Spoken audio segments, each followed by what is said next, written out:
Prvi srpski ustanak je jedan od najvažnijih događaja u savremenoj srpskoj istoriji. To je početak duge borbe za nacionalno oslobođenje od Turaka, koji će trajati sve do 1878. godine, kada će Srbija Berlinskim kongresom postati nezavisna država. Ipak, kao hronološki okvir za period srpske revolucije uzima se 1804. godina početka prvog srpskog ustanka i 1835. godina donošenje Sretenjskog ustava, prvog ustava moderne srpske države. Tako da se može reći da ova srpska revolucija u pravom smislu te reči. To nije bila samo borba za nacionalno oslobođenje, nego i promenu društvenih odnosa u Osmanskom carstvu i samoj slobodnoj državi Srbiji. Može se reći da je to trenutak u kom je stvorena moderna, savremena srpska država. Kao što nam je od ranije poznato, Srbi se nisu mirili sa turskim ropstvom i često su se na razne načine borili protiv Turaka. Pored odmetništva, odlazaka u hajduke i uskoke, pored mnogih buna koje su bile česte, ali ne baš uspešne, najznačajniji oblik borbe srpskog naroda protiv osmanske vlasti bilo je učešće u ratovima koje su strane sile, pre svega Austrija, vodile protiv Turske. Izuzetak nije bio ni rat 1788. i 1791. poslednji austrijsko-turski rat, u kome učestvuje veliki broj Srba u takozvanim frajkorima, posebnim dobrovoljačkim odredima srpskog stanovništva, koji se pod vojstvom kapetana Koča Anđelkovića bore na strani Austrije u ovom ratu. Frajkori u početku imaju dosta uspeha i oslobađaju određene teritorije naseljene Srbima, koje se nazivaju po kapetanu Koči Kočina krajina. Međutim, 1791. potpisivanjem mira u Svištovu završava se ovaj rat, a Austrija se povlači preko Dunava i u suštini jedino što su Srbi dobili završetkom ovog rata bila je amnestija za njihovo učešće u istom. Prvi srpski ustanak će se raspansati na teritoriji koja je u historiografiji ostala poznata pod nazivom Beogradski pašaluk, mada Turci su ovu teritoriju nazivali Smederevskim Sandžakom. Kao što vidite, Beogradski pašaluk je obuhvatao teritoriju današnje centralne Srbije, pre svega Šumadije, i na njemu je pretežno živeo srpski narod, negde oko 400.000 Srba na početku ustanka, a na kraju će na njemu živeti više od 700.000 Srba. Pored Srba, u njemu se nalazi i manji broj Turaka, Jevreja, Rumuna, Roma i Cincara.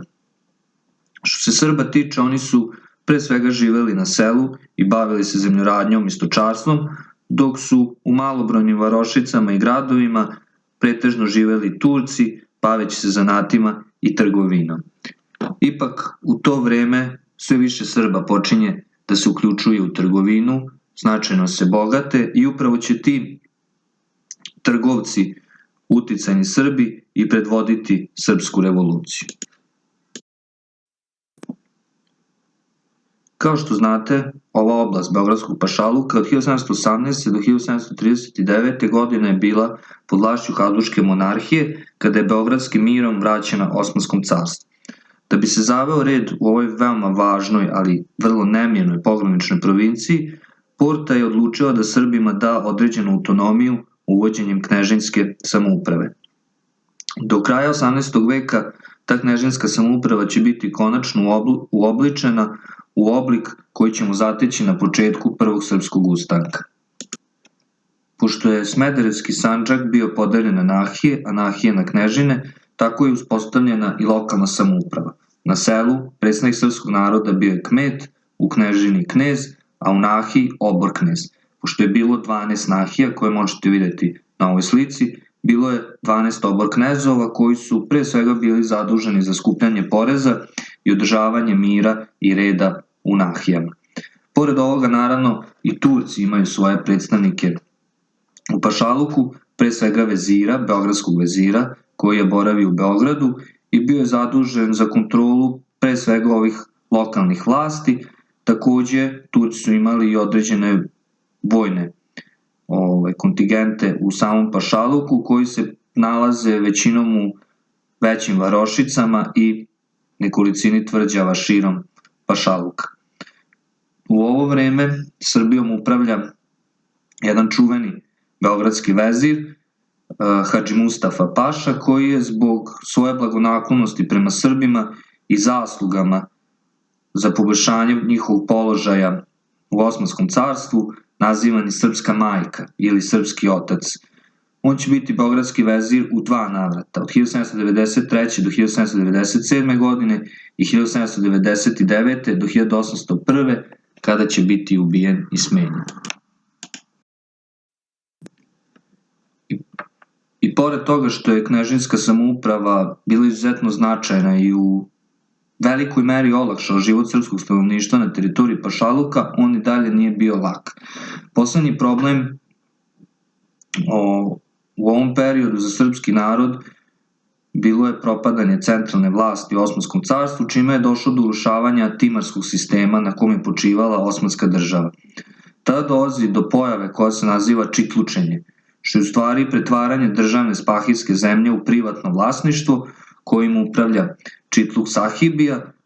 Pritom, stare spahije su zadržale te svoje feudalne posede, pa je tako seljak sada morao da plaća duple dažbine, znači dažbine i spahiji i Čitluk sahibi, čime su nameti značajno porasli, a položaj seljaka se dodatno pogoršao.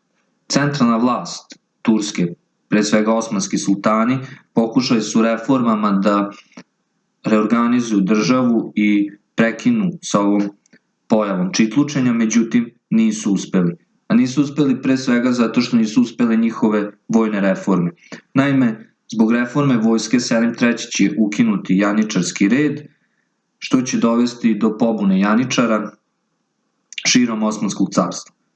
Tako će do te pobune doći u beogradskom pašaluku, u kom janičari nekoliko puta pokušavaju da dođu na vlast. Ipak sultanova i pre svega srpska lokalna vojska nekoliko puta uspevaju da ih poraze, ali kada janičarima pomog da odmetnuti vidinski paša Osman Pazvan Oglu, a Porta zbog Napoleonovog napada u Egiptu povuče svoje snage sa Balkana, dolazi do pobede janičara i posle ubistva vezira Hadži Mustafa Paše 1801. godine na vlast u beogradskom pašaluku dolaze 4 dahija: Fočić Mehmed Aga, Kučuk Alija, Mula Jusuf i Aganlija, koji dele pašaluk među sobom na 4 jednaka dela, ukidaju sve povlastice srpskog stanovništva i zavode teror koji u narodu ostaje upamćen kao zulum.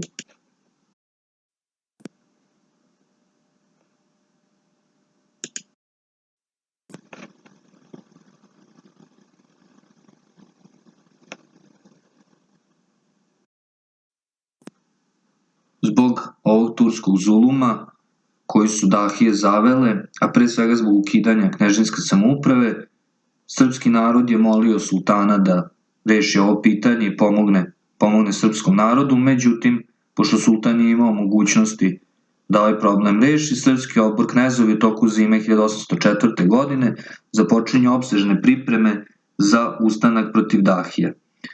Jednom prilikom ipak dahije su presrele pismo kneza Aleksa Nenadovića austrijskom majoru Miteseru u Zemunu, u kom je on opisivao namere Srba i zahtevao austrijsku podršku u slučaju izbijanja ustanka.